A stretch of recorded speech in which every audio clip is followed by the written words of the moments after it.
Hello plus one class, welcome again.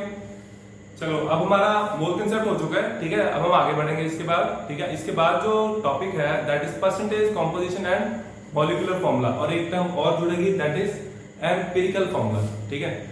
तो देखो मोल concept के मैंने आपको क्वेश्चन भेजे हैं अभी, ठीक है। वो क्वेश्चन ट्राई करो, उसमें जो भी आपको डाउट आता है वो मेरे से पूछ सकते हो, ठीक है। क्लियर, उनको करके ही आगे बढ़ना है। वो टॉपिक बिल्कुल अलग था, ये टॉपिक अलग है। मोल कंसेप्ट का यूज इसमें भी होगा, ठीक है। आप लोग मोल कंसेप्ट के बिना आगे नहीं बढ़ सकते। जितनी बेटर अंडरस्टैंडिंग उसकी होगी उतना ही ये अच्छे से समझ आएगा, ठीक है। और इससे नेक्स्ट टॉपिक भी उतना ही अच्छा समझ आएगा। तो बेटर है जो क्वेश्चंस आपको दिए हैं, जो अब मैंने करवाए थे क्वेश्चन, वो रिवाइज करो, एनसीईआरटी के करो, असाइनमेंट करो, ठीक है। तो वो करके आगे बढ़ो। क्लियर, चलो let's start with today's topic percentage composition, ठीक है। देखो मान लो हमारे पास 40 ग्राम शुगर है ना। इसको हमने डिसॉल्व कर दिया 960 ग्राम ऑफ वाटर में, और शुगर की परसेंटेज निकाली है ना, परसेंटेज ऑफ शुगर। तो ये तो हम करते हैं, आगे 9th क्लास में किया हमने। कैसे?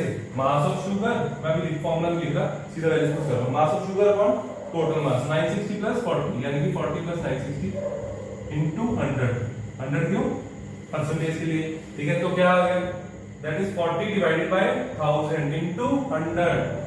तो ये जो दो जीरो कैंसिल, एक जीरो यहाँ पे कैंसिल, कितना है आंसर? 4%। आया समझ? ठीक है। तो ये बिल्कुल बेसिक था जो आप लोग कर चुके हो, है ना। ये जो टॉपिक है परसेंटेज कॉम्पोजिशन, ये इतना ही है, ऐसे थोड़ी ना आएगा अब, है ना। ये आगे यूज आएगा इसका मॉलिक्यूलर फॉर्मूला निकालने में हेल्प मिलेगी। कैसे, वो हमने सीखना है, ठीक है। देखो ये मैं रब कर रहा हूं,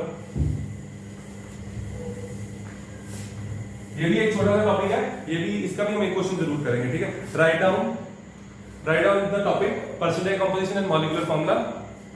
उसके बाद लिखो केमिकल फॉर्मूला क्या होता है। केमिकल फॉर्मूला CO2, किसी भी केमिकल कंपाउंड की representation in terms of its elements, है ना। देखो अगर लिखो chemical formula gives the representation of a molecule of a substance in terms of symbols of various elements in it. In terms of symbols of various elements in it. Clear बच्चे? Example लिख लो। Carbon dioxide को कैसे note करते हैं? Carbon dioxide, देखो carbon dioxide bye CO2, ठीक है। और दो चार चीजें धीरे धीरे याद करते हुए लिख लो। अमोनिया, ठीक है। क्या लिखोगे? अमोनिया। ऐसे तो आपको याद करवाना है। अमोनिया क्या होता है? NH3। अब इसको याद नहीं करना, अमोनिया की याद करने बैठ जाओ, अमोनिया NH3, ठीक है। ऐसे नहीं करना, आपको ये चीजें धीरे धीरे अपने आप याद हो जाएंगी। अब मेरा सिर्फ इतना मकसद है, मैं आपके माइंड से एक बार निकालना चाहता हूँ ये चीज, आपको दोबारा देखे कि हाँ यार ये सुना हुआ है, ठीक है। तो धीरे धीरे याद हो जाएगा, ठीक है। क्लियर, चलो नेक्स्ट आगे लिखो। Mass percentage, write down mass percentage लिखो। It gives the mass percentage. It gives the mass of each element expressed as the total percentage, expressed as the percentage of the total mass, expressed as the percentage of the total mass, ठीक है। चलो जैसे कि हम एक example लेते हैं glucose का फॉर्मूला क्या होता है? C12H22O11, है ना। C12H22 sorry C6H12O6। C12H22O11 होता है सुक्रोज, है ना। ग्लूकोज का भी आपको पता है, सुक्रोज का भी आपको पता है ना। तो देखो सुक्रोज हमने बच्चे न्यूमेरिकल में किया था लास्ट लेक्चर में, ठीक है। देखो परसेंटेज निकालनी, percentage of carbon, mass of carbon निकालना पड़ेगा। 6 कार्बन है, 6 × 12 72, ठीक है। मैं पूरा लिख देता हूँ, 6 × 12 डिवाइड बाय इसका ना मोलर मास आपको याद हो जाना चाहिए अब, ठीक है। इसका ग्लूकोज का सुक्रोज का कितना था, मैंने बोला था याद हो जाना चाहिए, कितना था उसका 342। ग्लूकोज का कितना होता है, ग्लूकोज का भी कैलकुलेट किया था शायद, है ना, ग्लूकोज का होता है 180, पता होना चाहिए, ठीक है, ये सब याद कर लो। 12 बचे हम कैलकुलेट नहीं करेंगे इधर, ठीक है, इनटू 100, 12 5 are 60, 60 plus 12 72, 72 180 into 100, एक जीरो उड़ गई, 18 4 are 72, 4 into 10 40, तो 40% आ गया, ठीक है। बाकी दोनों के परसेंटेज आप लोग खुद निकालोगे, क्लियर। लेकिन एक चीज और, सबका सम जरूर चेक कर लेना, ठीक है। टोटल परसेंटेज कितनी आनी चाहिए, 100%, ठीक है, क्लियर। तो इसके सेट दो, बाकी दो पार्ट खुद कर लेना, क्लियर।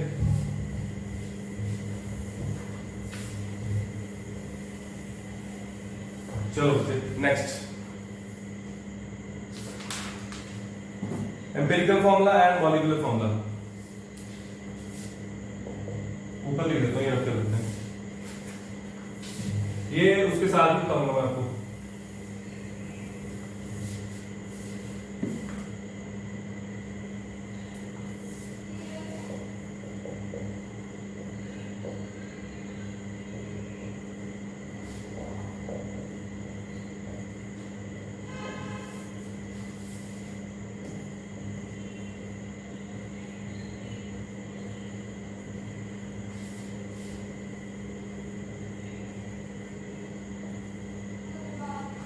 देखो बच्चे, एम्पिरिकल फॉर्मूला मॉलिक्यूलर फॉर्मूला क्या डिफरेंस है, क्या क्वेश्चन आ सकता है ना, इसका क्वेश्चन जरूर आता है, हर बार आता है पेपर में, ठीक है।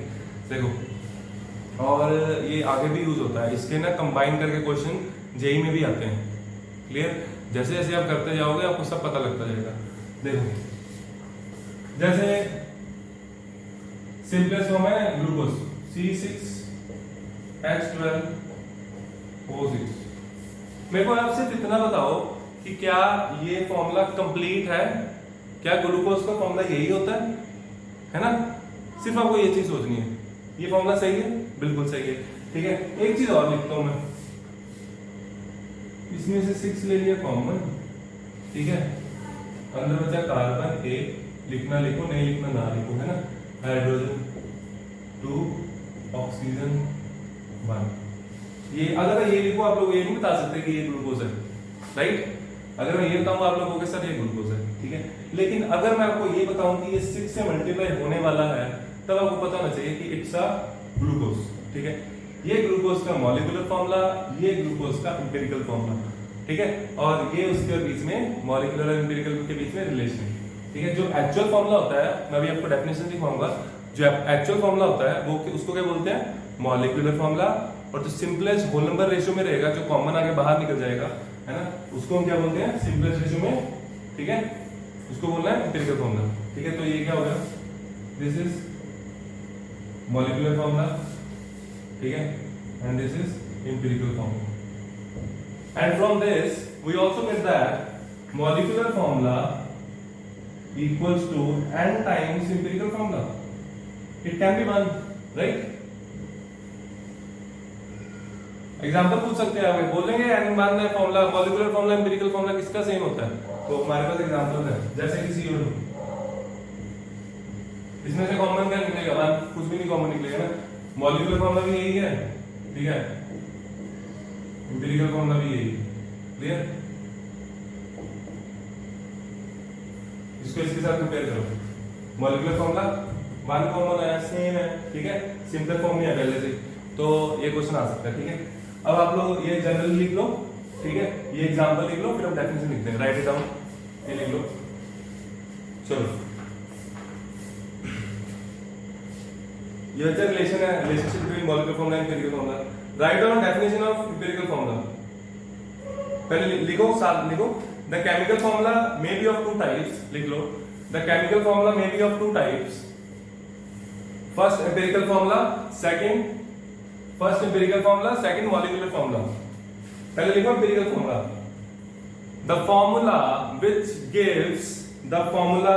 Gives the simplest whole number ratio, the simplest whole number ratio of the atoms of various elements present in one molecule of the compound, present in one molecule of the compound is called empirical formula। ठीक है, ये glucose का, ठीक है, example लिख सकते हो। Glucose का empirical formula क्या होता है? CH2O, राइट, लिख लो। Example CH2O, empirical formula glucose is CH2O, ठीक है। Now write the next molecular formula, the formula which gives the actual number of atoms, the formula which gives the actual number of atoms of various elements present in one molecule of the compound, is called molecular formula।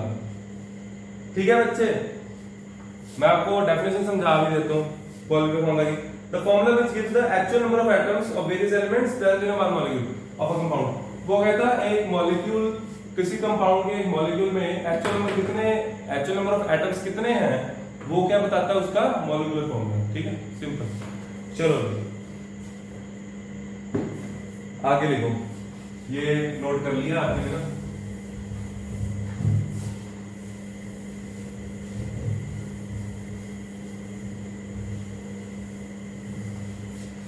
चलो जी, next topic इसी का। हमने क्या करना है, आपको कुछ भी नहीं दिया होगा, ठीक है, कुछ भी नहीं गिवन होगा, सिर्फ परसेंटेज गिवन होगी, उससे हम क्या निकालेंगे, एम्पिरिकल फॉर्मूला। फिर आगे कुछ मॉलिक्यूलर मास गिवन होगा कंपाउंड का, है ना, तो उससे हम क्या निकाल लेंगे, उसका मॉलिक्यूलर फॉर्मूला। ठीक है, कैसे, अभी मैंने जो बोला आपको समझ थोड़ा कम आया होगा, लिखेंगे थोड़ा और क्लियर हो जाएगा। ठीक है, नेक्स्ट टॉपिक लिखते हैं, determination of the empirical formula of compound. Determination,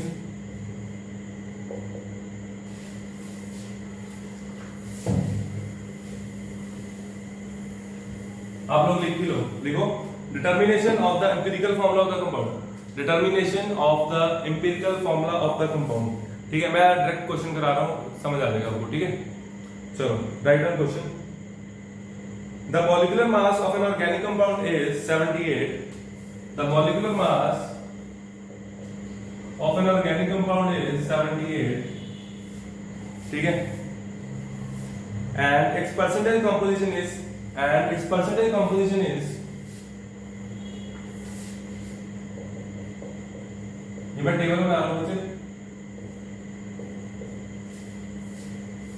percentage दिया 92.4%। ठीक है, यहां पे जब परसेंटेज लिख दी तो इधर परसेंटेज का सिंबल डालना जरूरी नहीं है। 7.6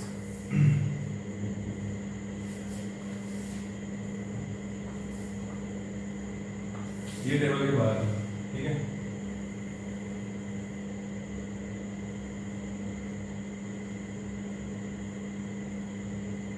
चलो एलिमेंट परसेंटेज, एटॉमिक मास,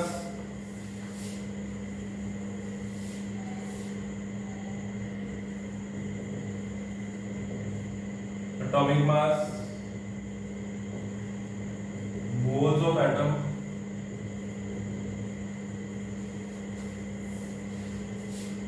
मोल ratio, simplest whole number ratio,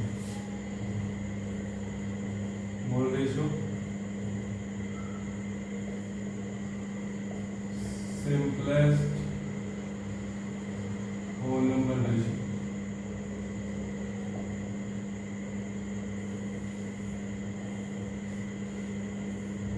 चलो आपको गिवन क्या था, है ना, मैंने क्वेश्चन बोला था the molecular mass of the compound is 78 and it's percentage composition is 92.4% carbon. आप लोग उसको वहां पे कंप्लीट कर लो। ठीक है, percentage composition 92.4% carbon and 7.6% hydrogen. ठीक है, determine the molecular formula of the compound.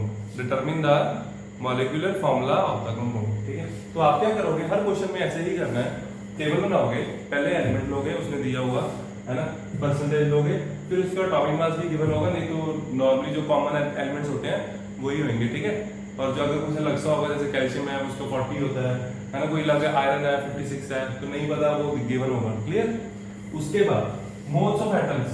ठीक है, ये मैं आपको बताता हूँ कैसे करना है। ठीक है, पहले टेबल समझ लो। मोल्स ऑफ एटम्स लिखा, मोल रेशियो लिखा, सिंपलेस्ट होल नंबर रेशियो लेगा। ये जो लास्ट वाले 3 स्टेप है ये समझने वाले हैं, ठीक है, 1 बाय 1 समझते हैं इनको। देखो सबसे पहले आप क्या करोगे, जितने एलिमेंट गिवन हो गए, ये पहला क्वेश्चन है, ठीक है, कार्बन दिया, हाइड्रोजन दिया, 2 एलिमेंट दिए हमें, परसेंटेज 92.4%, 7.6%। अब एक बच्चे बात बताओ मेरे को, अगर मैं 100 ग्राम का सैंपल लेता हूँ, मेरे पास यही वाला कंपाउंड है, उसका मैं 100 ग्राम उठाता हूँ, एग्जैक्ट 100 ग्राम, तो उसमें 92.4 ग्राम होगा कार्बन, राइट, क्योंकि 100 में से 92.4 ग्राम वही उसकी परसेंटेज हो जाएगी, 92.4%, है ना। तो सपोज करेंगे कि हमारे पास जो सैंपल है वो कितना है, 100, ठीक है, 100 ग्राम, क्लियर। तो फिर हमने इसका एटॉमिक मास निकाला, ये हमें पता है 12 1, ये आपको पता है।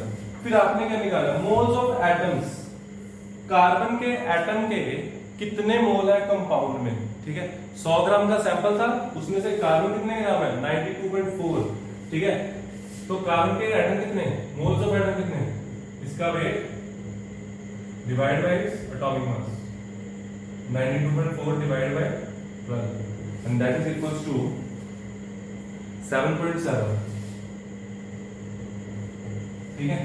आई होप आपको समझ आया होगा, ठीक है। मैं दोबारा समझा रहा हूँ, बिल्कुल रिलैक्स होकर बैठो, ठीक है, पेन हाथ में नहीं होना चाहिए, सिर्फ वीडियो देखो, ठीक है। देखो 92.4 ग्राम 100 ग्राम का सैंपल था, 92.4 ग्राम उसमें कार्बन है, कार्बन का वेट कितना होता है, उसके वेट से डिवाइड कर दिया, हमारे पास क्या आ जाएगा, मोल्स ऑफ किसके एटम, किसका, कार्बन का, ठीक है। उसके बाद सेकंड कार्बन हाइड्रोजन कितने ग्राम है, डिवाइड बाय आंसर 7.6, ठीक है।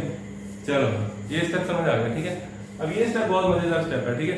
इसमें बहुत सारे क्वेश्चंस आते हैं, सर ऐसे क्यों किया, है ना, ऐसे कर लो, उसके पीछे रीजंस है, मैं आपको सारा एक्सप्लेन करूंगा। देखो मोल रेशो, मोल की रेशो, है ना, तो ये रेशो है तो है 7.7:7.6, है ना, तो ये भी तो रेशो ही है। लेकिन हम क्या करेंगे इसको सिंपल, अब फॉर्मूला कभी भी हम ऐसे नहीं लिखोगे, कार्बन 7.7 हाइड्रोजन 7.6, ऐसे नहीं ना देखा हमने, कभी लिखा हमने देखा है C2H4 CH4, है ना, C3H8, तो ऐसे, ठीक है। तो ये चीज तो गलत है, तो इसको सिंपल, इसको कुछ नहीं करना बच्चे, इसको 7 छोटे नंबर से डिवाइड कर दो, छोटे नंबर से डिवाइड कर दो, 7.6 छोटा उसे डिवाइड कर दो, इसको 7.6 से डिवाइड किया, 7.1 डिवाइड बाय 7.6, 7.6 डिवाइड बाय 7.6 1, ये भी 1.01 ही है, ठीक है, 1.01, तो 1.01 is approximately equals to 1, right.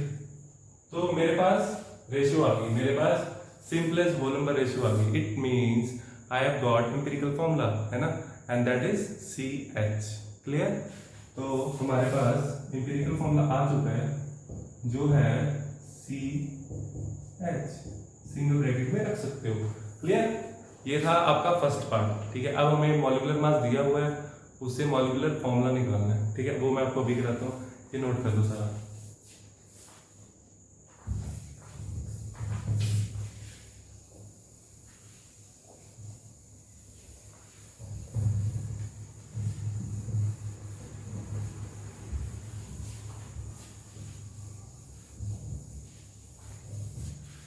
देखो जी, हमारे पास आ चुका है empirical formula, that is CH, है ना।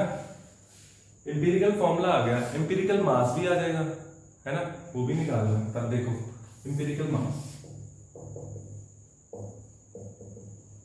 एम्पिरिकल मास, कार्बन का wait 12 plus 1 13U, that is empirical mass, right? empirical molecular mass दिया हुआ, molecular mass is given to us, I think it's 78, right? yes, 78, clear। empirical mass हमने निकाल लिया carbon का, इसका कार्बन प्लस हाइड्रोजन करके, molecular mass दिया हुआ है, और एक हमारे पास रिलेशन है ना, वो रिलेशन क्या कहता है, वो कहता है मॉलिक्यूलर फॉर्मूला और molecular mass equals to n times of empirical mass, है ना। Molecular mass 78 equals to n 13 divide हो जाएगा, n आ जाएगा 78/13, 65 78 6 आ गया, राइट, n आ गया 6। एंड इससे हमें क्या मिल जाएगा, मॉलिक्यूलर फॉर्मूला। कैसे, क्योंकि हमें एक और फॉर्मूला पता है, molecular formula equals to n into empirical formula, यानी 6 into empirical formula, that is CH, क्या आ गया C6H6, and that is very important compound, we call it benzene. ठीक है, क्या बोलते हैं, benzene, very important compound, this is benzene. आपसे कोई नहीं पूछेगा भी ये क्या है, हम ये जान लें। आपको ये याद नहीं करना, मैंने पहले भी बताया, ठीक है, याद नहीं करना, अपने आप हो जाएगा, समझना यहाँ तक आना चाहिए, ठीक है, ऐसा ना हो यहाँ तक भी नहीं आता, तो ये तो जरूरी था। ये था बच्चे आपका फर्स्ट क्वेश्चन, ठीक है। एक क्वेश्चन मैं आपको और कराता हूँ, ठीक है, और इसके और भी 3-4 क्वेश्चन बहुत इंपॉर्टेंट है, वो बच्चे आपको तब समझ आएंगे जब आपका मोल कंसेप्ट बहुत जबरदस्त हो जाएगा, ठीक है। तो उसके लिए मैंने आपको क्वेश्चन भेजे हैं आपका बेस बनाने के लिए, वो क्वेश्चन धड़ाधड़ करके मेरे को भेज दो, ठीक है। तो let's move to question number 2।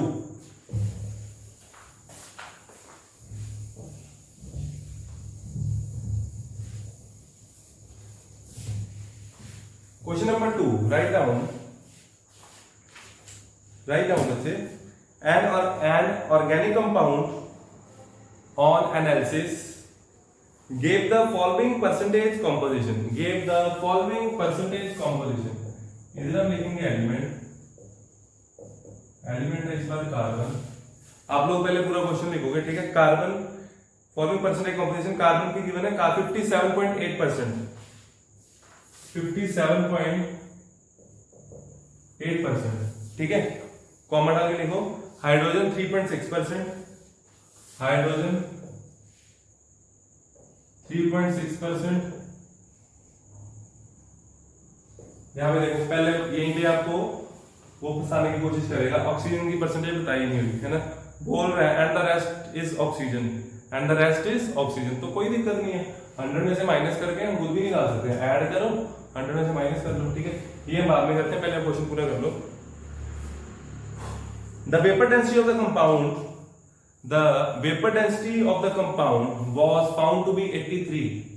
The vapor density of the compound was found to be 83. Find out the molecular formula of the compound. Find out the molecular formula of the compound. ठीक है बच्चे, तो ये minus कर लेंगे 100 minus 57.8 minus 3.6, that is equals to 38.6, ठीक है। तो परसेंटेज आ गई हमारे पास। अभी आप लोगों ने इसको ना तो रिवाइज किया एक भी बार, सिर्फ अभी आप लेक्चर ही सुन रहे हो, है ना, तो फिर भी रिकॉल करने की कोशिश करो। यहाँ पे क्या था, रिकॉल करो, ठीक है। वहां बैठे घर बैठे बोल सकते हो एटॉमिक मास अपने लिए, इधर है एटॉमिक मास, इसके बाद क्या था, है ना, मोल रेशियो। क्या है, मोल रेशियो।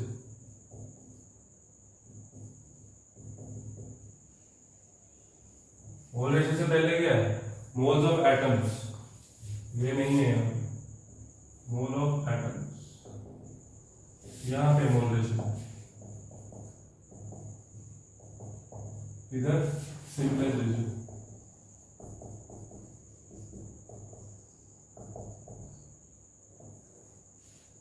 चलो पहला पार्ट इसके 2 पार्ट है, थोड़ा सा एक स्टेप और है इसमें, ठीक है। तो ये आप बच्चे खुद कर सकते हो, वीडियो को पॉज करो और इसको खुद करने की कोशिश करना, ठीक है। अब मैं कराता हूँ, देख, एटॉमिक मास कार्बन का 12, हाइड्रोजन का 1, ऑक्सीजन का 16, ठीक है। तो इनके एटॉमिक मास से करना डिवाइड, यानी कि 57.8 डिवाइड बाय 12, देखो अप्रोक्सीमेटली 5 आएगा, लेकिन 5 से काफी दूर है ये, है ना, 4.82, कैलकुलेशन आपकी मस्त होनी चाहिए, ठीक है, ये क्वेश्चन करने के लिए। 3.6 डिवाइड बाय 1, 3.6, 16 वेट कितना है, 38.6 डिवाइड बाय 16, 2.5 के आसपास आएगा, है ना, 2.41। चलो बच्चे यहाँ तक आपको समझ आ गया होगा, बिल्कुल वही किया जो मैंने पहले किया था। उसके बाद मोल रेशियो, इनमें से सबसे छोटा नंबर कौन सा है? ये, जिससे डिवाइड किया 4.82 को डिवाइड किया 2.41 से, 2 आया, करके देख लो एग्जैक्ट 2 आया। 3.6 divide by 2.4, 3.6 divide by 2.4, decimal को कैंसिल करो तो क्या बचा? 36/24, तो वो कितना होता है? दैट इज 3/2, है ना, 3/2। और इसको डिवाइड करेंगे इसी के साथ तो ये आ जाएगा 1। यहाँ पे एक स्टेप और है, ठीक है। बच्चे कहते हैं सर ये कैसे किया, इसी से मल्टीप्लाई क्यों किया? मैं आपको बहुत आसानी से समझा रहा हूँ, अच्छे से समझना, ठीक है। यहाँ पे भी एक क्वेश्चन आता है कि 2.41 से डिवाइड क्यों किया, ठीक है, छोटे नंबर से डिवाइड क्यों किया, ये क्वेश्चन भी आता है। देखो क्यों किया छोटे नंबर से डिवाइड। अगर मान लो मैं कोई बड़े नंबर से डिवाइड करता हूं, ठीक है, इससे डिवाइड करते हैं इसको, तब भी ये एग्जैक्ट डिवाइड होगा, लेकिन आंसर ये वाला 1 से कम आएगा, 1 से कम आएगा 0.75 आ जाएगा, तो फिर हमें उसको उसमें करना पड़ेगा, मल्टीप्लाई करना पड़ेगा किसी नंबर से, है ना। तो इसलिए हम पहले ही सबसे छोटे नंबर से मल्टीप्लाई करते हैं। जो मैंने अभी बोला इसको 2-3 बार सुनना, बहुत अच्छे से समझ आएगा। क्लियर? अगर ना समझ आए ये चीज मेरे से जरूर पूछ लेना, सर वो आप बता रहे थे दोबारा बता दो, मैं दोबारा बता दूंगा, ठीक है। चलो छोटे नंबर से इसलिए डिवाइड करते हैं ताकि सबसे छोटा नंबर 1 आए, 1 से नीचे ना चला जाए। मान लो मैं 3.6 लेता तो क्या होता, तो 2.4 को इसको डिवाइड करना पड़ता 3.6 से, तो आंसर क्या आता? 2/3, है ना। फिर 2/3 आया, ये कितना आता? ये 1 आ जाता, 3.6 से डिवाइड करता 1 आता, ये 2/3 आया था, 1 से कम है ना। तो फॉर्मूला आपने ऐसे देखा कि हाइड्रोजन 1 ऑक्सीजन 2/3 नहीं, फिर आप क्या करते हैं, पूरे इक्वेशन को 3 से मल्टीप्लाई करते हैं उसको हटाने के लिए, है ना। तो आई होप आपको ये समझ आ रहा होगा। अगर ये अभी नहीं समझ आ रहा तो ये यही चीज बाद में सुन सकते हो, ठीक है। जब 3-4 क्वेश्चन कर लोगे फिर अच्छे से समझ आएगा, ठीक है। अभी आपको समझने के लिए ये फोकस करना है कि छोटे नंबर से डिवाइड करते हैं, ठीक है, दैट्स इनफ। छोटे नंबर से डिवाइड कर दिया, आगे सिंपलेस्ट रेशियो में करना है, ये 2 3/2, ये नीचे वाले 2 एलिमिनेट करने के लिए क्या करूं, 2 से मल्टीप्लाई करूं सबको, 2 into 2, 3/2 into 2, 1 into 2। जब बच्चे हम क्लास में रेगुलर क्लास में होते हैं, ऑफलाइन क्लासेस में, तो उसमें हम देखते हैं कि ये यहाँ पे बच्चे काफी कंफ्यूज रहते हैं, ठीक है, कि सर ने 2 से मल्टीप्लाई क्यों किया, कोई और नंबर क्यों नहीं ले लिया। क्योंकि ज्यादातर ना यहाँ पे मैं 3/2 नहीं लिखता, मैं इसको 1.5 ही लिखता हूँ। तो हमें पता है 1.5 को होल नंबर बनाने के लिए 2 से मल्टीप्लाई करना है ना। तो ये चीजें आपको समझ आनी चाहिए। अगर ये नहीं समझ आएगा मेरे से पूछ लेना, ठीक है। आपके सामने क्या आ चुका है, एम्पिरिकल फॉर्मूला, दैट इज, लिख देता हूँ एक बार, कार्बन कितने 4, हाइड्रोजन 3, ऑक्सीजन 2, ठीक है बच्चे। चलो ये मैं बाकी रख कर देता हूँ।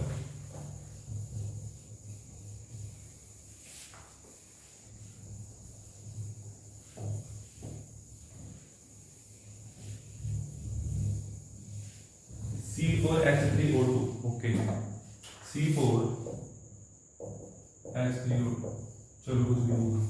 अब बच्चे मैं आपसे एक बात करना चाहता हूँ, देखो हमने टॉपिक किया था एवोगैड्रो हाइपोथेसिस, है ना, उसकी की थी एप्लीकेशंस। मैंने बोला था बहुत इंपॉर्टेंट है, इसको बहुत बेसिक से समझो, ठीक है, वो आपको आनी चाहिए। यहाँ पे इसका उसका यूज होना है, ठीक है। वेपर डेंसिटी गिवन है, क्या गिवन है, vapour density. Vapour density molecular mass directly given नहीं है हमें क्या गिवन है, वेपर डेंसिटी।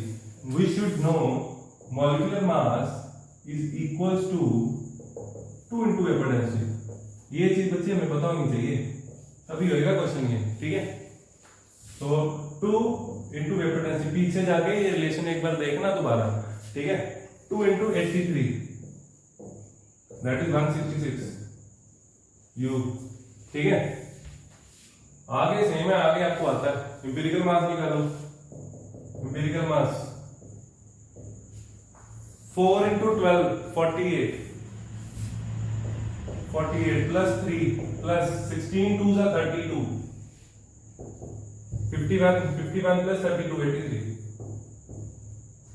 एम्पिरिकल मास आ गया 83, n आ जाएगा सीधा, इस बार मैं n सीधा निकाल दूं, ठीक है, ऐसे निकाला था, देखो हमने ऐसे निकाला था ना, मॉलिक्यूलर फॉर्मूला या sorry molecular mass equals to n into empirical mass. तो n कैसे आएगा, molecular mass divide by empirical mass, यानी कि 166 divide by 83 that is equals to n and that is equals to n आ गया हमारे पास 2। तो हमारे पास मॉलिक्यूलर फॉर्मूला भी आ गया n2, तो मैं एक बार लिख देता हूं n इनटू यहां पे क्या आएगा एम्पिरिकल फॉर्मूला, ठीक है, एम्पिरिकल फॉर्मूला मैं लिख देता हूं, empirical formula molecular formula equals to n की वैल्यू पुट करो 2 into empirical formula C4H3O2 equals to C8H6O4। ये क्या है, कौन सा फॉर्मूला है, किसका है, हमें कोई मतलब नहीं है, हमने मॉलिक्यूलर फॉर्मूला उसको बना के दे दिया, ठीक है बच्चे। ये था आपका आज का लेक्चर, इसमें क्वेश्चंस और रहते हैं, मैंने बताया आपको 2 क्वेश्चन और है, बहुत अच्छे क्वेश्चन है वो, ठीक है। उसके लिए आपका मोल कंसेप्ट बहुत अच्छा होना चाहिए। मोल कंसेप्ट के मैंने आपको क्वेश्चन भेजे हैं अभी, वो क्वेश्चंस आप लोग करके मेरे को भेजो जल्दी से जल्दी, ठीक है। फिर हम तभी नेक्स्ट लेक्चर में आप लोग वो क्वेश्चन समझ पाओगे। Clear, okay bye, all the best.